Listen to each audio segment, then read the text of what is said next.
بسم الله الرحمن الرحيم الحمد لله رب العالمين وصلى الله وسلم وبارك على نبينا محمد وعلى آله وصحبه أجمعين ما بعد. So tonight, inshallah, we're going to continue with the topic because it is from one book, but it's different sections of the book. The topic of what is your Dalil? What's your Dalil? And last week we did the category. We dealt with one category, which was the evidence or the proof that the scholars of Islam agree on, and this is a section that the scholars of Islam don't agree on.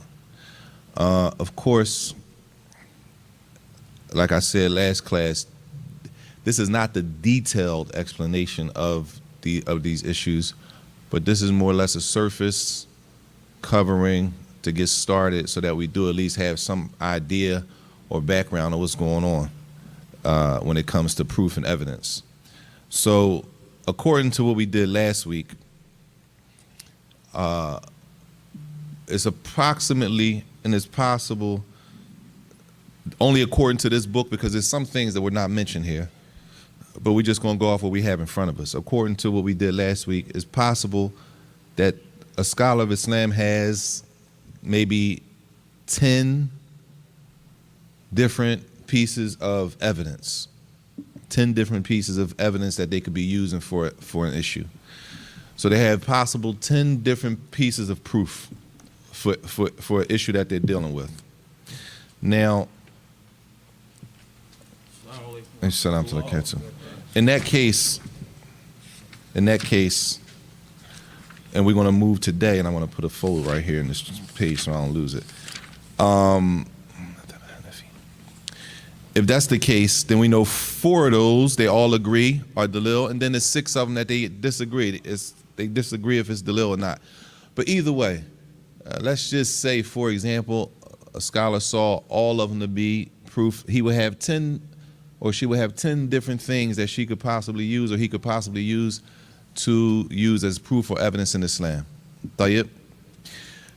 Today, the next layer, if we could say that, is if we have Dalil and evidence, right, and we're using that evidence and Dalil to worship Allah, right, that means we're not doing anything in our deen except that we're using, in this case, for example, we're using one of these 10 things shows me that I'm allowed to do this, or one of these 10 things says, no, I cannot do this. One of these 10 things says, it's better, it's recommended that I do this, right? That's what those 10 pieces are for. Now, we're going to move to the next layer, which is Dalil is used to come up at the end a ruling, a hukm on something. And the question first is, do we know what a hukm is, a ruling? No, a ruling. We hear this word a lot. What's the ruling on this? What's the ruling on that? What should I do? Yes? It's like a verdict once you weigh the Quran and Sunnah, understand. Jade. A verdict or a conclusion. Okay, good. The word that's usually translated is either ruling or verdict. And that's how they translate on the verdicts concerning salat or something like that. Verdicts regarding fasting Ramadan, right? Or it might say rulings. Tayyib. We're going into another category now, or another 2 categories. Islamically, when we apply these rulings and when we apply the Dalil, either the Dalil is applied in the area of Aqeedah, the belief of the Muslims, what we believe, right? When it comes to Tawheed, Iman, right? Shirk. Either we're talking about Aqeedah, our belief system, or we're talking about another category, which is called Al-Amaliyah, which are our actions, everything we do, right? For example, writing, standing, praying salat, praying 5 times a day, fasting Ramadan. Everything that we do as humans has a hukum connected to it, a ruling or a verdict, or like he said, which makes sense, a conclusion. You with me? So what are we doing? We're taking these 10 that we have, and now we have to come to a conclusion based on these 10. All right? What conclusion are we coming to? We're going to be using those 10 either in one or two areas, right? Either we're talking about Aqidah, or we're not talking about Aqidah, we're talking about the actions that we do. A'mal. Okay? Amaliyah is called. طيب.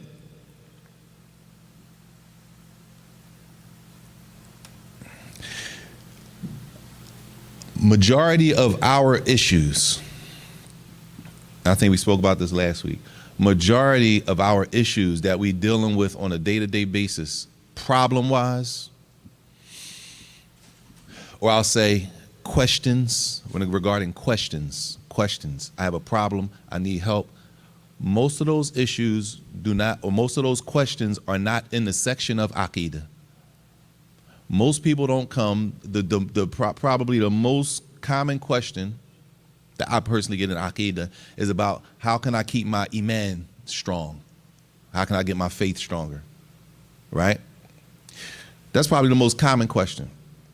Meaning, not many questions, most people, most of the time, the questions are not about Allah's names and attributes. Not about, is this shirk? Are we allowed to do this? No, most questions are not about that. Now, do people have issues in those areas? Yes. Are they more common than the other section? They're not more common as far as what we deal with on a daily basis as far as questions, okay? So the other section that we're talking about has been categorized with the scholars of Islam as being fiqh, okay? Fiqh. So fiqh is a science by itself, meaning in Islam we have different, I'll break it down like this. If you go to college, right, you can pick your major, what you want to major in, what you want to college for. People want to know what you want to college for, right? And you pick a major, and that's what you want to go to college for. طيب. We went to school, Qura, or if you go to Medina, you go to a university, whatever it is, whatever the case may be. It's the same thing. What do you want to specialize in? What do you want to study?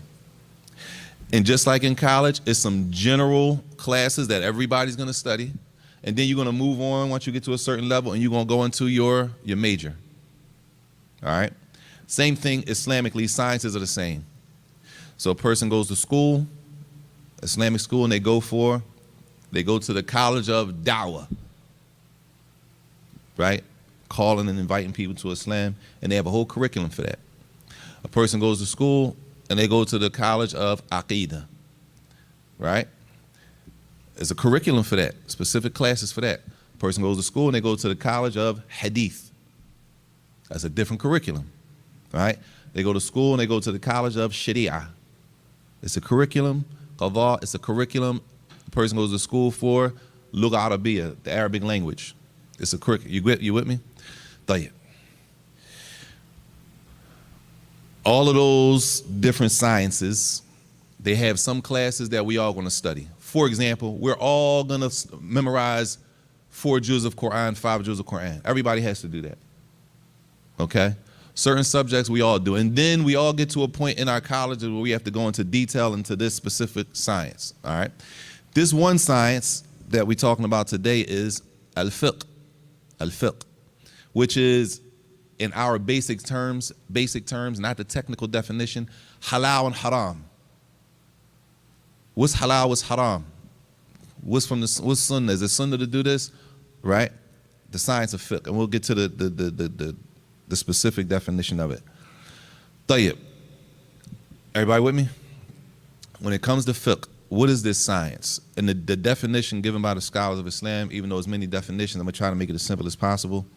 The definition to show you why most of our questions and most of our disagreements, for the most part, are in this science.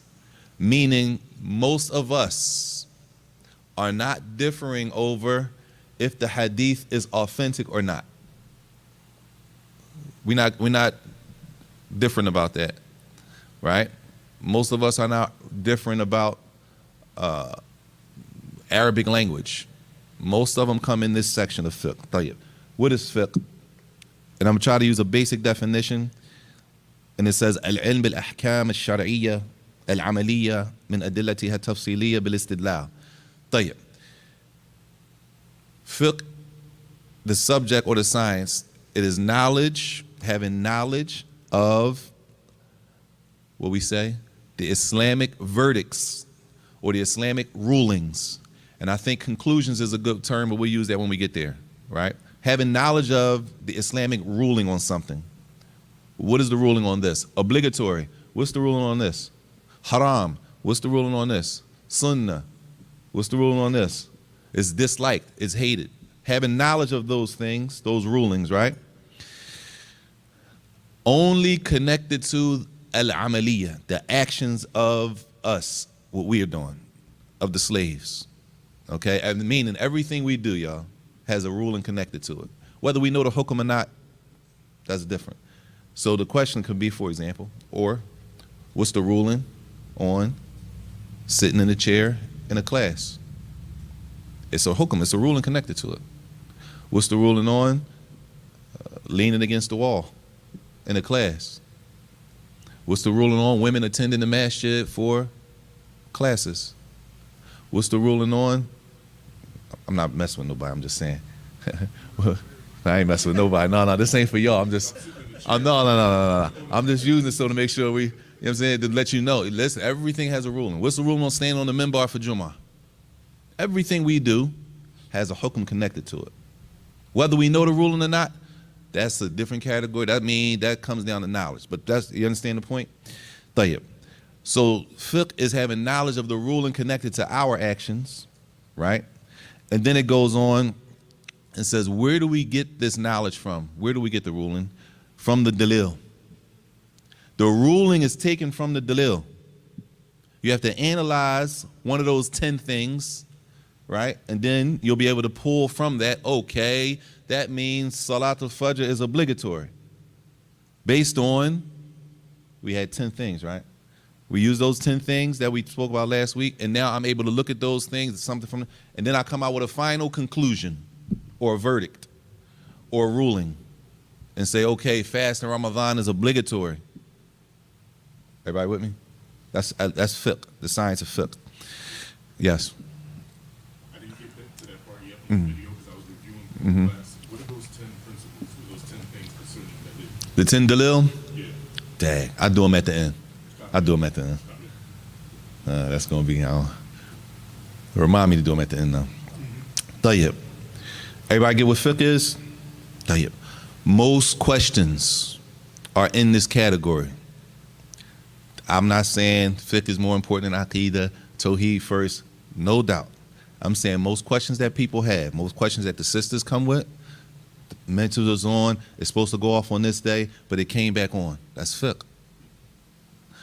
Brother divorced his wife twice. The third time I was upset, but I divorced his account. That's fiqh. All that's fiqh. I got to the salat late. The imam was already in ruku'. By the time I went down, he was coming up. Do I got to make up the rak'ah? I got to the salat late. By the time I went to read Al-Fatiha, the imam already went into ruku'. All of those things fall under fiqh. Tayyib. The science. The science is all of those things are actions that we're doing. None of that has to do with what a person believes, their belief in Allah. None of that has to do with a person's belief in Allah.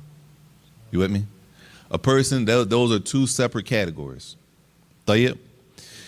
He says, okay, how do we do that? By looking at the dalil, that it's a dalil for each issue. Every issue has dalil for it. All of those issues I just mentioned, every issue is going to have dalil for it. The faqih, the scholar of fiqh, knows the dalil for each issue. You with me?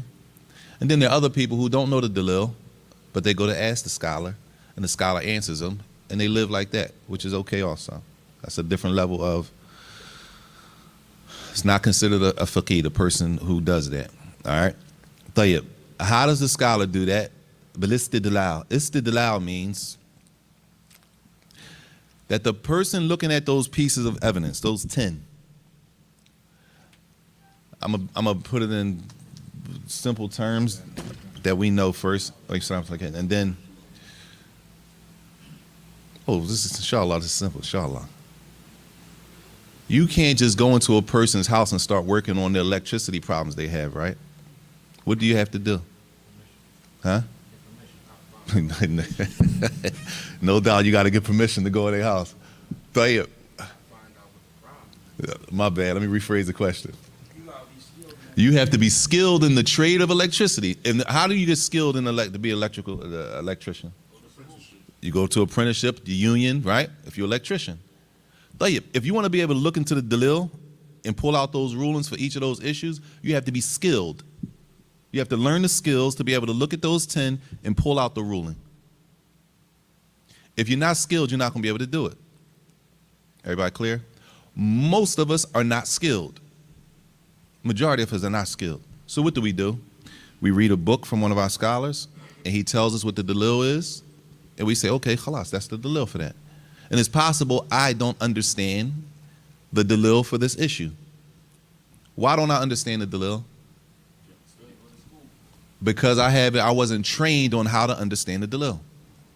So the people who are able to look at these 10 and pull them out, these are people who were trained. And in our case, this is the ulama, the scholars of Islam, the tulab al-ilm, who have reached that level to be able and studied how to dissect those 10 pieces of evidence. Is that clear? Tayyib. All of that's part of the definition of fiqh.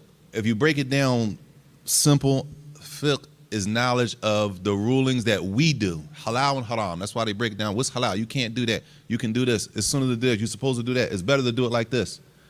All of those are from our actions. None of that has to do with Allah rising above his throne. That's aqeedah. Iman increases and decreases. That's our belief, aqeedah. Tawheed al-rububiyyah, uluhiyyah, asma wa sifat. All that's aqeedah. Fiqh is a whole different science. Clear? So when we talk about these issues, and most of our issues that either we differ with each other with, it causes like a problem between us. Most of them are in this section. Very few people come and ask questions about aqeedah. Very few. Which doesn't mean they don't need questions answered in aqeedah. I'm just saying what people come and ask. Tayyib? Cool. So we got fiqh. We have fiqh, right? The meaning of fiqh.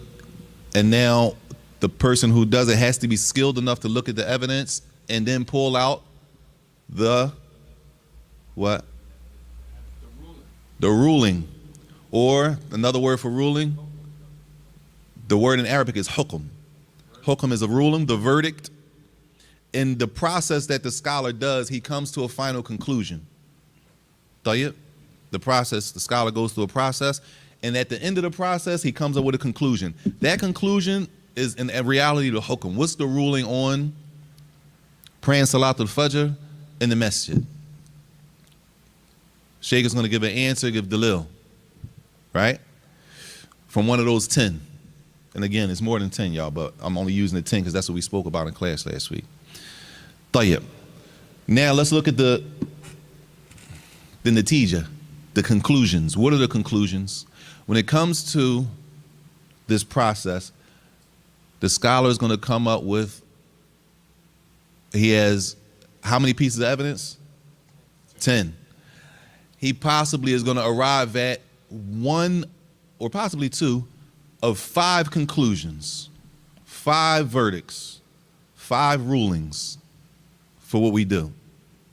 Everything we do is going to fall into one of these 5 categories. Everybody with me?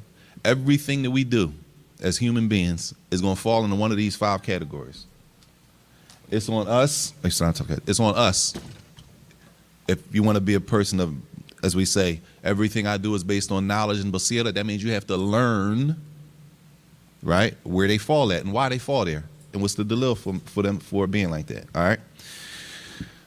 These 5 verdicts, rulings, conclusions are called al-ahkam al-khamsa, the 5 rulings in Islam.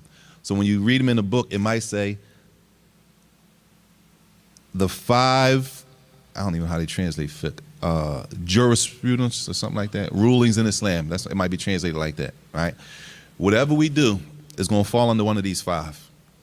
So a person comes say, now remember, we already spoke about last Saying something is halal, haram is big in our deen. Speaking about Allah's deen without knowledge is huge. And that's why people always say, this is a normal question. I got a quick question. I got a little question. It's light, John. To you, it's light. But when they asked Imam Malik, he said, there is no light question. There's nothing is light. When it comes to Allah's deen, there's nothing considered to be light. Then he mentioned the ayat about where Allah said, didn't I send down on you a heavy statement? Qawlan thaqila.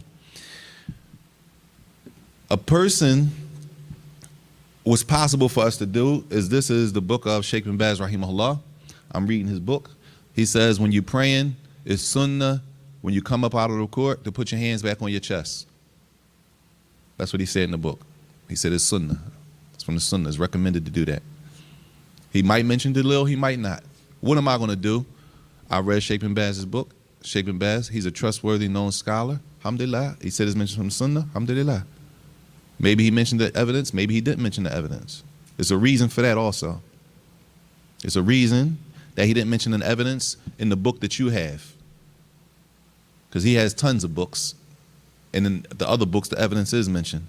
But maybe he wrote this book specifically that you have for the beginner, new, for us, a new shahada, a new Muslim. A person on that level, you can't start running down a bunch of ahadith to them. If a person comes in here and takes shahada right now before Maghrib, before we pray, we're going to say what? Somebody take him to the back and show him how to make wudu. When you take him or her back there to make wudu, sister, do you pull out Sahih Bukhari and start reading all the hadith about making wudu? Nobody does that. You say Bismillah. They say Bismillah. Wash your right hand. Make sure you do your wrist 3 times. Do you dictate to them, right? Is their wudu acceptable? Is that okay? Did you give them Dalil? No. But that's cool. So some books are written like that. Just like that, with that idea, for a reason, so that you don't overload the student in the beginning. And then once they finish that book, they go to the next level. It's a little more information, a little more Dalil, a little more explanation the further you go. Tayyib, he's going to say it's sunnah. Then you're going to pick up another book and the scholar going to say, well, it's not sunnah to put your hands on it. He's on the same issue and he's going to say it's not sunnah. All right? Tayyib.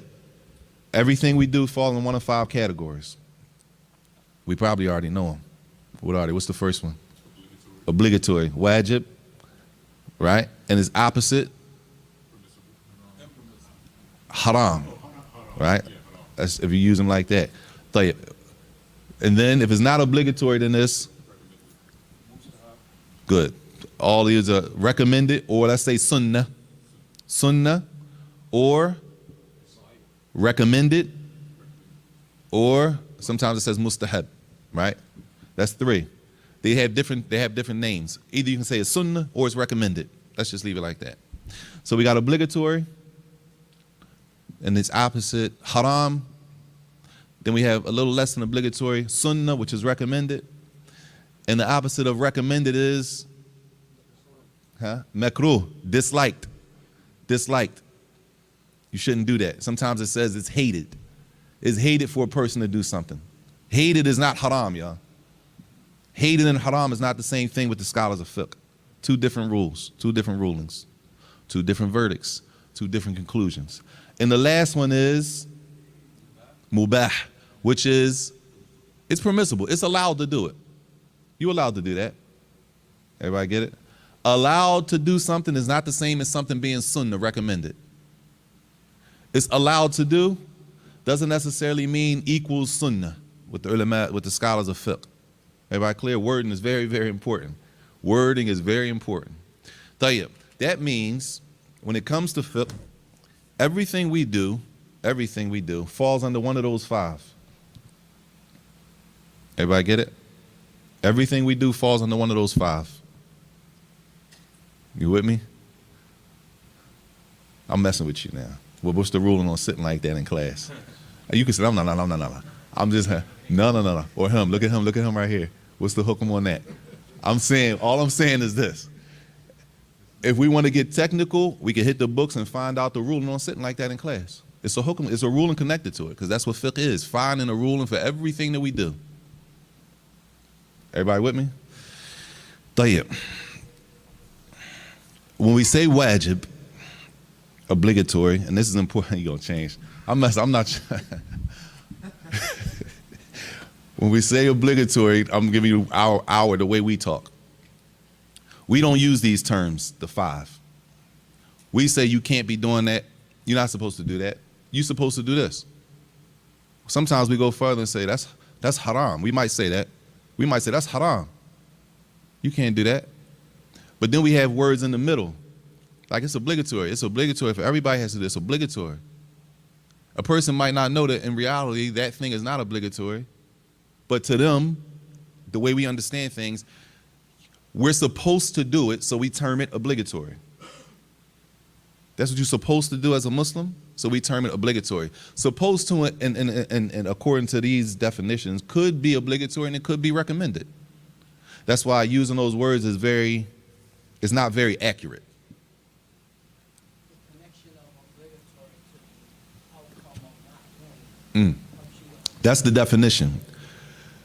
That's why we're going to do the definitions of the ahkam, the 5 rulings, because we need to know if I say something is obligatory, what does that mean in Islam? That doesn't mean wajib. What's wajib? Obligatory. No, obligatory is a translation of the word wajib. That's just a translation. But they've defined, the scholars of Islam have defined what is obligatory. If something is wajib, what does that mean? I'm going to try to be as simple as possible. It says, هو ما طلب الشارع من المكلف فعله على وجه الحتم والإلزام. It is whatever Islam, what Allah, His Messenger sallallahu alaihi wasallam, whatever they have commanded us to do with a command that is not optional. There's no option. For example, the command in praying the 5 daily prayers. The command, the order that Allah gives to pray the 5 daily. This is not an option, meaning I'm going to pray all 5 or I'm not going to pray all 5. How do I know a command? Well, that comes from my training that I get. I'm trained to look at the text. 1 to 10, I'm trained to look at them and say, okay, this is Allah commanding me to do something. Right? Allah commands me to do something. And if He commands me to do something, that means that thing is obligatory. Wajib. Right? Everybody with me? So it's a couple definitions given for these terms. I'm going to try to make them simple so that we just get the idea. Attached to the word obligatory, wajib, is 2 things. Okay? Number 1, the person who doesn't do what's obligatory has committed a sin. Right? And the person who doesn't do something that is obligatory deserves to be punished by Allah. They deserve to be punished. Allah could forgive them. But if we disobey Allah, if we didn't do something that's obligatory to do, Allah said, Aqimus salat. The salat is obligatory.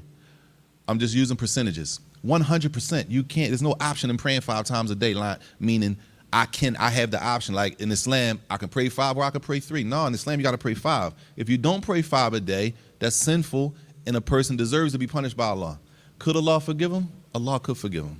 But do they deserve to be punished for disobeying Allah? They deserve it. That's what obligatory means. So when I turn around and say, no, it's obligatory to do such and such. So you telling me if I don't do that, I'm sinning? It's a sin if I don't do that? We're going to turn around. If you talk to people like that, they're going to turn around and say, I ain't saying all that. Well, that's what obligatory means in Islam. It means that number 1, it's a sin. Number 2, that a person deserves Allah's punishment. Tayyib. If I say something opposite, if something is haram, then you got to flip it. That means if I do the haram, something that's impermissible, that means a person who does the haram, it's a sin, and they deserve to be punished by Allah for disobeying Allah. Why? Because obligatory and haram, these are 100%. You have to do this, 100%, no option, salat. And something that's haram, is the opposite, 100%. You have to stay away from this. You cannot do this, for example, stealing. You can't steal. You don't have the green light to steal from people. You got to stay away from stealing 100%. And if a person steals, it's a sin for stealing. Why? Because stealing is haram. So if a person steals, they committed a sin. And if I commit a sin, if I disobey Allah, if a person disobeys Allah, may Allah protect us, a person is deserving of Allah's punishment, even though Allah could forgive him. That's what these terms mean. The scholar is trying to arrive at one of these 5. How? He's looking at those 10 pieces of Dalil. He's dissecting them and trying to figure out, okay, this shows, okay, boom. Based on his training or her training, they can look at the hadith and they can look at the Arabic and they can look at the text and say, okay, this falls under the category of being haram. So you ask him a question, he's not going to give you the whole process he did to come to the conclusion. He's going to give you the conclusion, the answer, which is the conclusion from the work he did. Tayyib, obligatory, haram, then we got sunnah. Sunnah, which in these terms is recommended to do it. What does recommended mean now? You don't have to do it. Well, no doubt.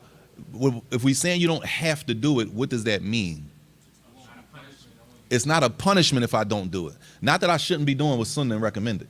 But if I didn't do something that was recommended, it's no punishment for me not doing it. What if I don't do something that's obligatory? That's a punishment. Everybody with me? So if it says sunnah, that means this is something that is commanded to do, but the commands is on a lower level. It's not a 100% command. Allah left room. A person has the option to do it or not. There is an option. There's an option in a person praying 2 rak'ah before Salatul Fajr. You pray them, you get the reward that the Prophet ﷺ mentioned in the hadith, that those 2 rak'ah are better than this world and everything in it. But if a person didn't pray those 2 rak'ah before Fajr, there's no sin attached to it. Everybody clear? Those are things that are considered to be recommended or sunnah. All right? They all fall, anything that when it says is recommended, that's what it means. You definitely should be doing it. But if a person didn't do it, it's no sin. And if it's no sin, then the second part doesn't apply to them.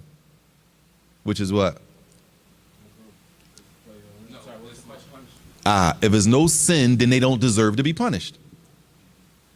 If a person doesn't do something that's recommended, right? That means they didn't disobey Allah. Even though they missed the reward of doing that thing, they didn't do anything from disobedience. They did miss the reward. And if they didn't disobey Allah, then they're not deserving of being punished for doing something not recommended. That makes sense? Huh? Tayyib. That's the third one. The fourth one is makruh, which is the opposite of recommended. If it's recommended, then it's the opposite is not recommended or disliked or hated. Hated in percentage wise is like recommended. If I do something that's hated, I haven't committed a sin. But if something that's hated or disliked, I definitely should be staying away from it. But what if I did something that was disliked? Where does that leave me in front of Allah? It's not a sin, and therefore a person does not deserve to be punished. Clear? Everybody with me? Huh? Tayyib. Fadal. What if an individual keeps doing what is disliked after having knowledge that is disliked? If a person keeps, he said, what if a person keeps doing something that's disliked or hated, and they know that it's disliked or hated? Number one, on another tip, that could lead to a person doing a haram. It could lead to a person doing a haram. Not necessarily, but it could. Number two, it's same as the opposite. If I'm not supposed to be doing it, then it's reward for me to stay away from it. So every time I don't pray my 2 sunnahs before Fajr, I lose that, I miss the reward. Every time I do something that's disliked, I miss the reward for staying away from it. That's my problem. Who can afford to consciously miss ajr, reward, and have to meet Allah Yawm al-Qiyamah, and I have more than an opportunity to do stuff, and I'm just like, oh, what's that? Is that obligatory or sunnah? Or sunnah? No, I'm cool. If it's sunnah, it's just sunnah. We ain't got to do it. Then a brother or sister says, no, we should do this. Pray your 2 rak'ah into the masjid. I'm going to pray they sunnah. You tripping like they sunnah. They not obligatory. That's not the attitude. That's not the attitude. We're always trying to do what we can do. But so happens that a situation happens, I know where I stand in front of Allah. You know what I'm saying? Tayyib. How many was that? 4. The last one, which is mubah, is permissible or allowed. And these things, there's no reward connected to it, and there's no punishment connected to it. You could do it, or you know it, like, there's no command saying that you have to do this, and there's no prohibition saying, no, you can't do this. So it's kind of left, it says it's allowed to do something. Does that mean it's the best thing to do? It doesn't necessarily mean that's the best thing to do. But in Islam, that's allowed. Everybody clear? So sometimes you read the book and it says it is allowed. Mubah. Yubahu lahu. It's allowed to do this. It's allowed for the traveler, yubahu lahu, to do such and such and such and such. It's allowed for the traveler to do that. Tayyib. Everybody clear? Everything we do falls into one of those categories, y'all. As people, as human beings, everything we do falls in one of those 5. The person that's trained, the person of knowledge that's trained will be able to categorize each action. A person that's of knowledge is going to be able to categorize everything a person does. Everybody with me? Huh? So, what's the ruling? I'm just saying. And I'm only saying this ain't got nothing to do with nobody in here, except maybe you. What's the ruling? Everybody look at it. What's the ruling on wearing sunglasses? Don't look at it. He gonna look at it. I'm only throwing a question out so you can understand how far we can go with the questions. Those are not the type of questions we generate, but I'm just saying anything we do has a hukm connected to it. What's the ruling on making a dua when you wake up in the morning? What's the ruling on praying Salatul Tarawih in Ramadan? What's the ruling? This question always comes in Ramadan. What's the ruling on reading from the Mus'haf when you lead in Tarawih? Can you read from the Mus'haf while you're leading the Salat? I'm at home praying. I don't know too many surahs. Can I read from the Mus'haf? That's our actions. It falls under one of them 5. Sister's Ramadan. It's the last 10 nights. Her menses come on. She can't pray Tarawih. She can't pray, which means she can't pray those Jumu'ah during the last 10 nights. She can't go to the masjid the last 10 nights. She can't, touch the Mus'haf. She said, what can I do on the Laylatul Qadr? All that's under here, one of them 5. Is it permissible for her to touch the Mus'haf? I'm not getting into yes and no's. I'm just the line of question. All of those fall under fiqh, and all of them are going to fall under the answer is going to be one of those 5. Tayyib? Clear? Any questions? This is the second layer, y'all. This is the second layer we pulling back from. Last week we did 10 pieces of evidence, right, or proof. 4 was agreed on. 6 of them they were disagreed about, whether they were proof or not. I'm just saying for argument's sake, like it's mentioned here, for argument's sake, all 10 of those things are valid pieces of evidence in Islam. What's the next step? The next step is the qualified scholar, person of knowledge is going to come, and they're going to be able to use those pieces of Dalil and say, okay, this is the ruling based on this ayah. This ayah proves that praying Salatul Dhuhr is obligatory. This proves that praying Salatul Tarawih is recommended. Sunnah. Everybody clear? Y'all with me? Tayyib. Moving on to the next issue, because all of the people of knowledge, the scholars, are following a process. It's not random. All right? So now we got 10 pieces of evidence. Cool. It's a bunch of issues going on. As new stuff pops up every day. And then some things been going on for the past 1,000 years. The same issue been going on for the past 1,000 years. Over 1,000 years, people have been making wudu, and then after they make wudu, they can't remember if they broke their wudu or not. That's not new. That's been going on. And then there's some issues that's coming up now, in our time, that didn't exist 100 years ago. FaceTime didn't exist 100 years ago. So now the question is, this is how the question comes. Is it permissible to do a nikah on FaceTime? Is it permissible to do a marriage over the phone? First it was over the phone. It should just be over the phone. Is it permissible to do a marriage over the phone? One of them 5s. All right, what about, is it permissible? We talking about doing a contract on FaceTime? One of them 5. How are you supposed to know which one of those 5 it are? You have to be skilled enough to know the 10 pieces of evidence and why. If you're going to say it's obligatory, it's recommended, no, it's haram, you're supposed to be able to be skilled enough to know why you said that. Bare minimum, if I'm not skilled enough to do that, at least I have some direction from the example I use, Sheikh bin Baz's book. Well, Sheikh bin Baz said in his book about such and such that, and he mentioned the ayah, that's all I got. And if that's all I have, then I'm fine worshiping Allah with that. Everybody clear? You can't make the next person follow what you follow, though. But if the next person is more knowledgeable than you, that's all. You're only able to go as far as Sheikh bin Baz's book, rahimahullah. That doesn't mean all the brothers in the masjid are stuck where you stuck at as far as knowledge is concerned. People might know more knowledge than you, they can go further. And then when they go further, they might come up with a different ruling. They might go to another book that has more in it that mentions something different than Sheikh bin Baz, rahimahullah. Tayyib. The next issue is when the scholars use those pieces of evidence, it's a process they use. It's a process. Everybody with me?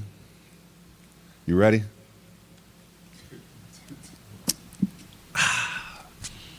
The process that they use to get to the verdict or the conclusion or the ruling is called a madhab. Anybody ever heard of the 4 madhabs? The 4 schools of thought? You heard of the 4 schools of thought? All right, what is a school of thought? Interpretation of jurisprudence. MashaAllah. Good. No, that's a good, I like that. Interpretation of jurisprudence. Is that clear? I like that you said that. Interpretation of jurisprudence. What does that mean? Each school understanding of, I guess, like the ayats in the Quran, the hadith, and understanding themselves. Each school's understanding of the Quran and Sunnah. Understand themselves. Okay. The 4 schools of thought. They're connected to fiqh, y'all. The 4 schools of thought that are connected to fiqh. This science we're talking about. Anybody else? School of thought? Yeah, what is a school of thought? No, not what are they. What is a school of thought? Oh, the sisters. Hold on. Sisters, the sisters. Save them, sisters. Oh, y'all don't have a mic. Loud as y'all are. Y'all don't need no. Psych. Psych, no. Psych. See, that's a sister from the fiqh class cheating. The sisters in the fiqh class already learned this stuff, y'all. A lot of it. MashaAllah.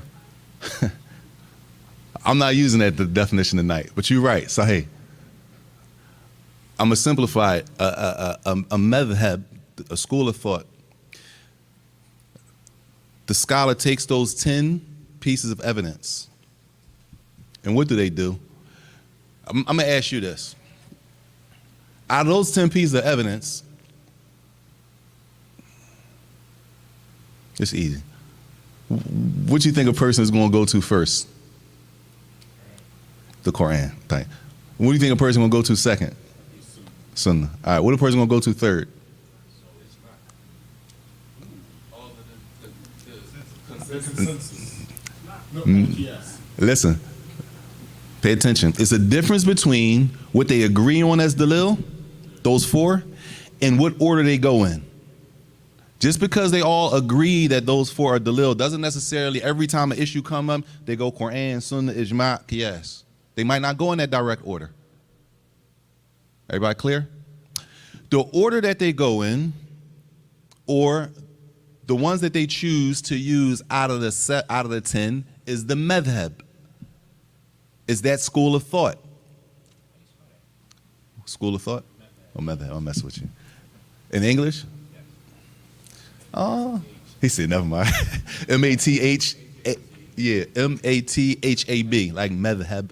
Even that might look funny to somebody, but if you heard it before. So just because they agree that those 4 are all Dalil doesn't necessarily mean all of them are going to go Quran, Sunnah, consensus, ijma, qiyas, when they get to an issue. That just means, for lack of better words, all of them have in their arsenal those four. All of them are going to refer to those four. They have that in their arsenal to use: Quran, Sunnah, total agreement, consensus, and qiyas. They all have those four that they're going to refer to. Does that mean they're all going to put Quran first, Sunnah second, ijma third? No. So that order that they put them in is what's referred to as their school of thought, the madhab. So they're all using the same tools, it's just they may pick a different tool first as opposed to the other school? Yes. Okay. Yes. That's what a madhab is. The madhab of Imam Abu Hanifa, madhab of Imam Malik. He's Shafi'i, he's Hanbali. They all have tools. They all have the 10 that we're talking about. They have the option to use those 10, right? Those 10 evidences. No, not that. They have the option of using those 10. How many do they use? It depends on the imam, the sheikh. Depends on what he sees to be from the 10 authentic sources or not, evidence or not, right? Assuming, like we're gonna look at, and we only looking at not, we're looking at this because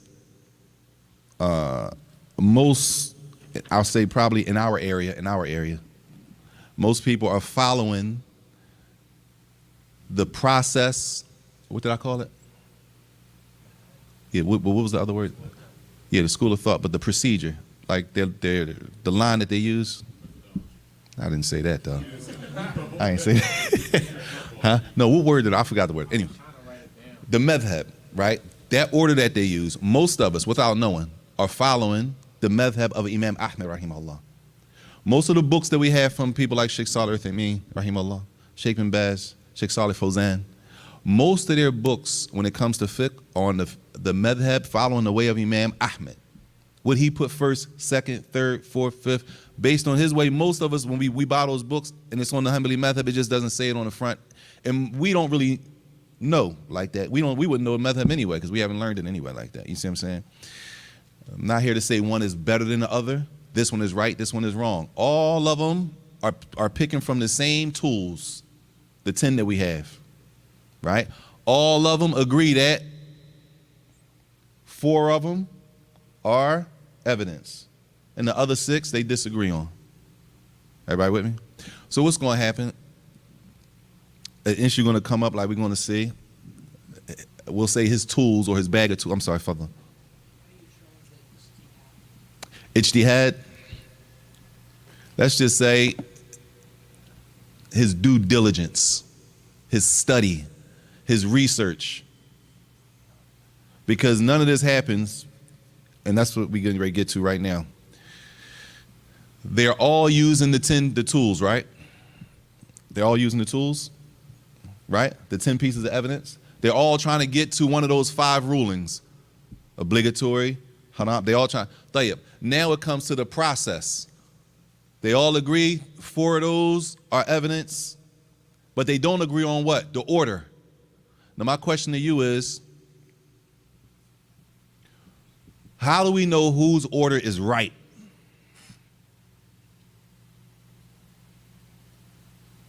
Or is there a right and wrong order? Huh? This is the important thing.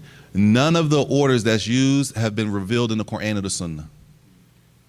This is something that the scholars of Islam have done research on. Therefore, is room to change the order. It's not room to just use anything you want to use as dalil.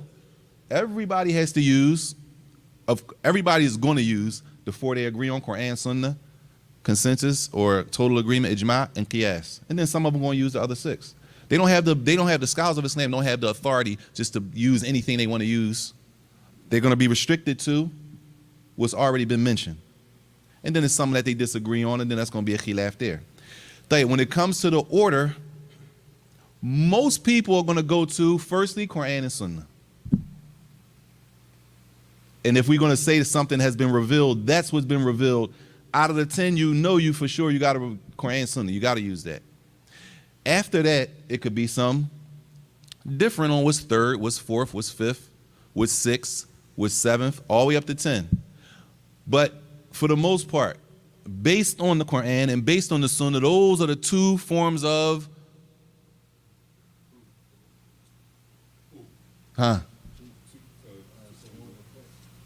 Quran, Sunnah are both what?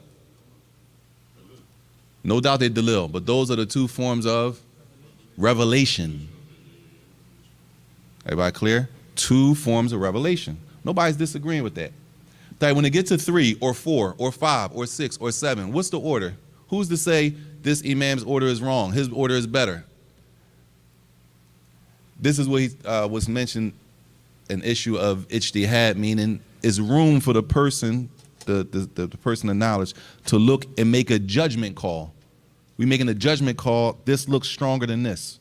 From what I'm seeing, the dalil I have, everything in front of me, this looks like this is a stronger proof than this one. I'm gonna put this one. If I can't find it in the Quran, I'm gonna go to the Sunnah. If I can't find it in the Sunnah, one imam says I'm gonna go to ijma'.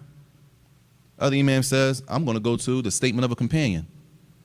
Other imam says I'm gonna go to the actions of the people of Medina. Who's right or who's wrong? That's what the madhab is, the process. Are they all using dalil? They all using dalil. Further. Yes, they all using the same science. They're all wrapped up in the science of, we know fiqh, and the second science that they wrapped them in is usul al-fiqh. All of this is wrapped up within fiqh and usul al-fiqh, for the most part. Everybody clear? Further. Is that the reason why we like read the explanation how deep and they might have 6 opinions and they be like, the last one, this is the most correct view? That the same. Whenever it says something is the most correct view, that's to that person, to the author. The most correct view. So what does it mean? They mentioned 6 different opinions. The scholar's different. It's 6 different, right? طيب. If it's 6 different opinions, who are you to say this is the most correct? Based on what? What am I basing it? What is the scholar based on? The most correct opinion is this. Based on his research and where he sees to be, based on all of his research, closest to the Quran and the Sunnah. That's what he believes is the most correct opinion. Now the next scholar, he'll look at the same issue and he might come up, he'll say the most correct opinion is something else based on his knowledge and his research. Neither one of those are necessarily the conclusion they got. We can't really confirm necessarily that is revelation to them. But they've done their due diligence. Like the Prophet ﷺ said, either ijtahad al-hakim, if a ruler is put in a place where he has to make a ruling on something, if he's correct, he gets 2 rewards, and if he's wrong, he still gets a reward. But that he did his due diligence, he did his research. Based on his knowledge, he gathered all the stuff, and that's what he came up with. And he's going to say just what you said. Yes, the scholars differ, but the most correct opinion is this, and Allah knows best. That's what a scholar can say based on his research. You with me? From the. So, in the science is all agreed upon. The order is what they don't agree upon. Right. And the differing of the issue doesn't cause division. Right. Because they show that it's Right. us. It's us. It's our ignorance, our lack of knowledge. And I say ignorant, our lack of knowledge of these issues that makes us look at people and we're angry at them. You're not doing the sunnah. No, you don't know what the sunnah is, for real, for real. So you don't know that maybe what they're doing is the sunnah. You just don't know it's the sunnah. You don't know that some scholars, what you're practicing as a sunnah, some ulama don't believe it to be sunnah. But the books that you read, based on the opinion that you read, they hold it to be sunnah, and so you worship Allah like that, which is fine. But we think everybody read Sheikh bin Baz's book. The whole Muslim world had to read Sheikh bin Baz's book. The whole Muslim world read the book, Sheikh Al-Albani's book, Sifat Salat an-Nabi. We think everybody's going by that one book, and that's not the case. So right now, we have that the scholars differ on what? The 6 pieces of evidence, the second category. They also differ on what?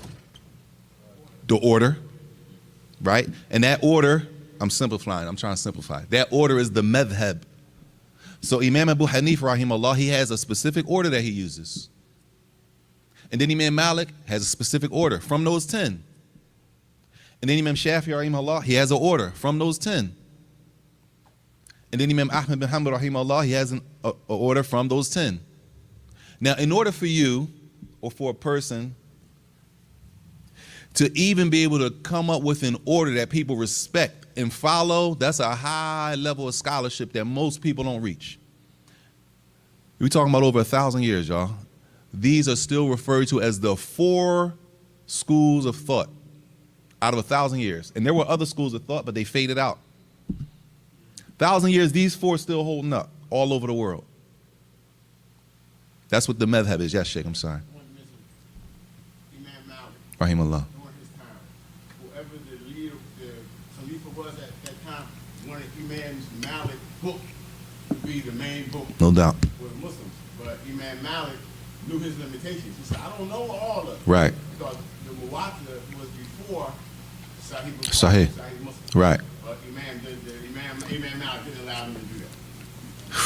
That's a nice conversation, Sheikh. We can't do that tonight, though. But that's a major, no doubt, for history. No doubt. If we knew the level, for real, that of Imam Abu Hanifa, and we're going to turn around and say, the people who follow the order, and when I say the order, we all know, right? Out of the 10 pieces of evidence, the order that he used, the people who follow that order, they're called Hanafis. You know any Hanafis around here? Huh? You know any masjids that's Hanafi around here? 69th Street. People got a problem with them. They follow, and if you read Imam Abu Hanifa, how strong it was and how he's not, we don't be knowing, so we look at everybody with a side eye and think everybody else wrong, right? And there's certain parts of the world where Imam Abu Hanifa's order, his madhab, flourished and it spread. Then there's certain parts of the world where Imam Imam Malik, rahimahullah, his order, his madhab, it flourished and it spread. Like a lot of the brothers from Africa, a lot of parts of Africa, they're Maliki. Then it's in a certain parts of the world, a Shafi, his madhab, which is his order that he used, is spread. Then there's a lot of parts in the world where the madhab of Imam Ahmed, rahimahullah, his order is spread. So now when you look at certain countries, they're Islamic countries, and it'll say, if you look them up, it'll say madhab of the state. The country madhab is Shafi. They follow the order of Imam Shafi when it comes to finding rulings and getting answers. Everybody with me? Now let's look at the process of getting the answer. And I'm only using Imam Ahmed, rahimahullah, because that's what we studied in Saudi, because they're Hanbali on paper. Just like America, what country is this? This country is designated as what on paper? What kind of country? No doubt, for sure. They're not gonna write it on paper though, right? If you look it up on Google, it's gonna say they designated as a Christian. If you look at the Muslim countries, for the most part, if you Google them, it's gonna say religion, Islam, it's gonna say madhab, and it's gonna have an answer. One of those 4. Saudi, they're Hanbali, meaning when it comes to fiqh books, whether you're in high school, middle school, it's all from the madhab of Imam Ahmed. College, a lot of the books that we have been translated from scholars in Saudi in this time that we live in now. If you go back to like the 80s, it was a lot of books from like Lebanon and Pakistan, which is a different madhab. Let me ask you this. A person with a different madhab, does that mean they don't have Dalil? Well, that's what most people think. He follow a madhab, man, I don't mess with them. Not knowing that the madhab is just in basic terms, it's the order that they use. How did Imam Malik get to the point where he could say, this is sunnah? How did he get to say one of those 5? He had to go through a process. What's the process he used? And that's what we can really look at. Imam Ahmed, rahimahullah. And these are called usul al-madhab, the foundations of the madhab, the order. What do they use? And I keep using the 10 because that's what we did last week, all right? Even though all of them, it's more than 10, y'all. But the book that we used only had 10, which is a good number because we can save that easy. Tayyib. So what's going to happen? It says here, بنى الإمام أحمد فقهه على 5 أصول. He used, how many pieces of evidence could we possibly have? 10. Imam Ahmed uses 5. He built his madhab, his order on 5. He goes through 5 things to get to the point where he could say at the end, this is haram. At the end of his research, he can say, this is makruh, disliked. All right? It says, number one, al-awwalu, it says, and he termed it like this. He termed it a nas, which is, if you translate it, a nas, text. Text to us is what? If you T-E-X-T. What's a text in Islam? The Quran and the Sunnah. That's number one. We're talking about the usul of Imam Ahmed now. We don't have time to do all 40 imams because they have different usul. They share some things. We only use these because a lot of the books we read, like this. Anybody got this? It's on the madhab of Imam Ahmed. Sheikh Fawzan, hafidhullah. A lot of the books that we have in our area are on this madhab. How does he get to the point where he say this is sunnah, haram, if you divorce your wife like this, it's bid'ah? How do they get to say that? The first thing he's going to use is a nas, either the Quran or the sunnah. Right? What does that mean? It said, meaning if he finds the answer he's looking for in the Quran or the sunnah, lam yaltafid ila man khalafahu. He's not worried about anybody who goes against him. Why? He has a text. He's sticking to what he found in the Quran and the Sunnah, no matter who says what. Everybody clear? Tayyib.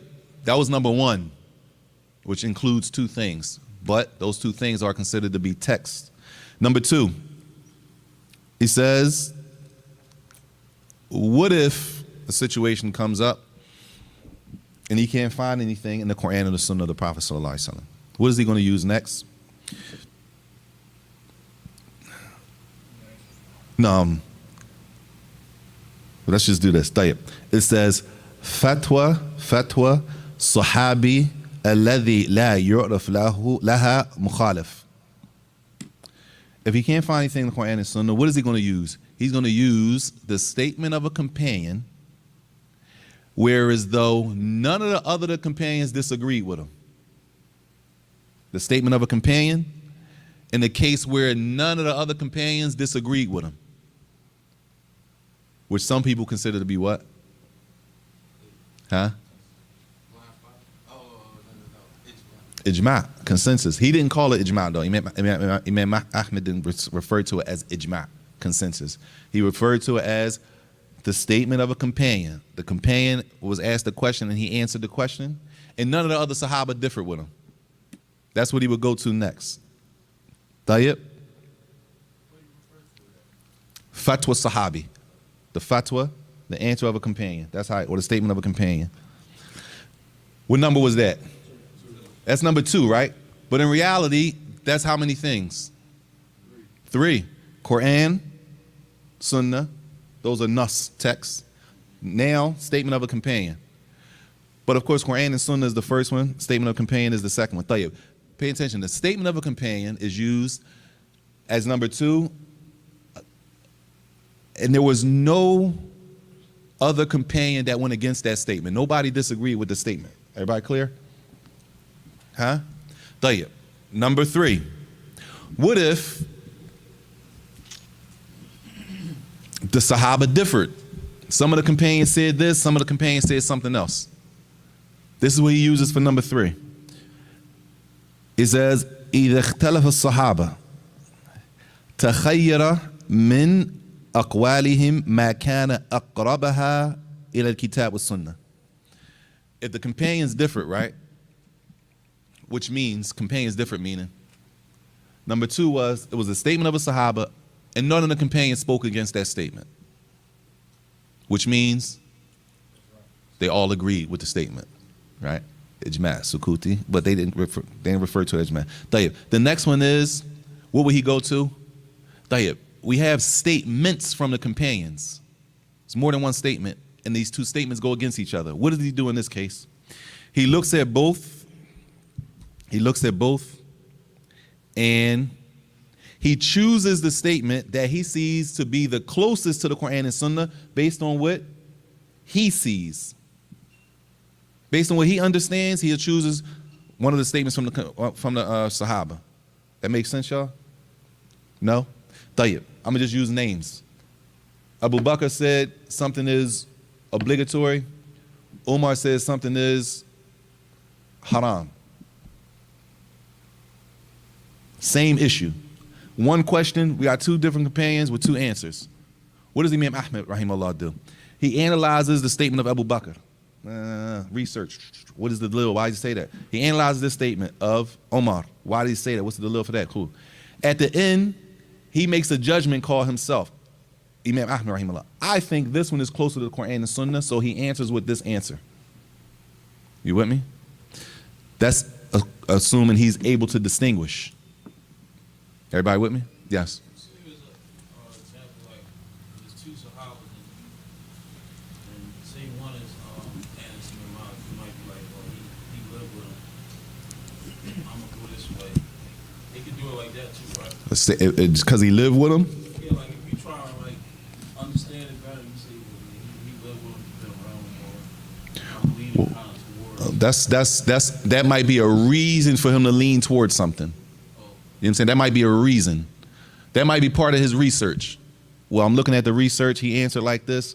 He did live with him for 3-4 years. He stayed with him such and such. That might be something to push towards him. But he's going to do a whole analysis of the answer. Right? And at the end, after analyzing the two statements, if he's able to, he's going to say, listen, I'm going with this one. This looks like it's closer to Quran and Sunnah. And he'll answer with that. If he's not able to do that, he might at the end, he might do all of that research, and at the end, he still can't figure it out. It says, if that happens, فَإِن لَمْ يَتَبَيَّن لَهُ الْمُوَافَقَ أَحَدَ الْأَقْوَالِ. If he's not able to distinguish, it says, حَكَى الْخِلَافِ فِيهَا. He'll say about that answer, that question, is difference of opinion with the Sahaba in that answer. The Sahaba differed in that issue. That's what Imam Ahmad has said. He'll narrate that from the time he died up until the day when you read the books of the madhab of Imam. It'll say the scholars differ. It's two positions on the issue, according to Imam Ahmed. That makes sense? Meaning, it's possible Imam Ahmed, rahimahullah, he analyzes the statement of Abu Bakr and the statement of Umar ibn Khattab, radiallahu anh. It's two situations possible. He's able to dissect them, and at the end, he makes a judgment call. No, this one closer to the Sunnah. I'm going with that. Khalas. And that's how he answers the question. It's obligatory to do such and such. And it's possible after all that research, he still can't come to a conclusion. So what does he say? He just say, listen, the Sahaba different in the issue. Some say it's halal, some say it's obligatory, and some say it's haram. And he stops right there and leave it. Cool? Did the scholars ever get so detailed to the point where if they couldn't get to a conclusion, they would go as fine as finding out what a word in Arabic means, and that can actually help them? Yes, all that's part of, yes. All of that's part of their research. Okay. And we're not even getting to the research. We just mentioned in the process. Because this is a whole deep research, especially when it comes to Quran and Dalil to Al-Thamaraat and stuff like that. Tayyib, what number was that? 3, right?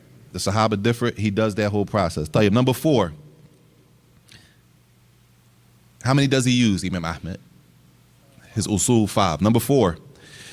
It says, Al-Akhdhu bil-hadith al-mursal wal-hadith al-da'if. إذا لم يكن دليل آخر يدفعه وهو الذي رجحه على القياس. If you ever look in the book, it's going to say that, somebody's going to say that Imam Ahmad, rahimahullah, he used weak hadith. He used hadith that are not authentic on the Prophet sallallahu alaihi wasallam. It's important to know that. It's important to know that when we talk about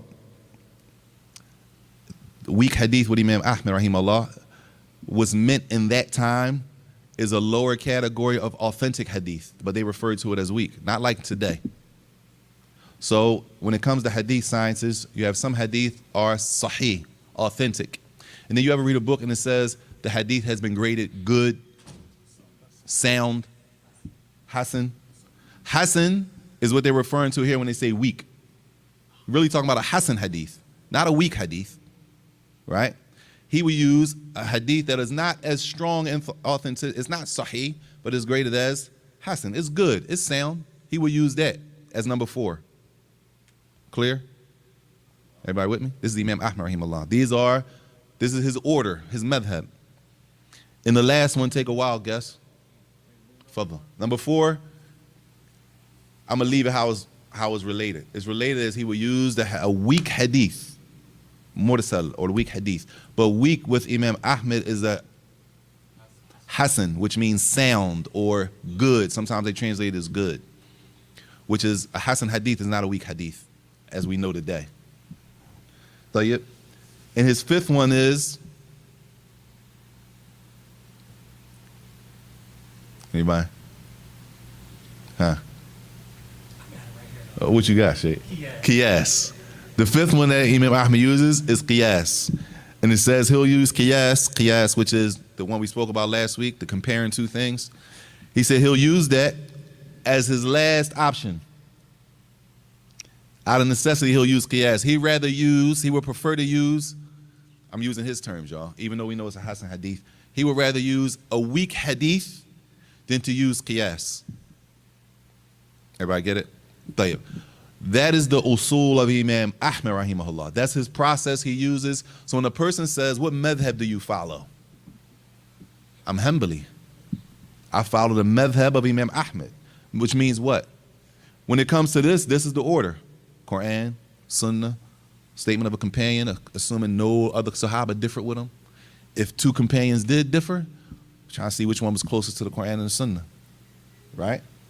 After that, the weak hadith, which is the Hasan hadith. And lastly, qiyas. So now when you read the books of fiqh with Imam Ahmed, like this book, this is one of the books of the Hanbali fiqh, Sheikh Salih Fawzan. When it says things like, it is sunnah to do this, right? Such and such is obligatory.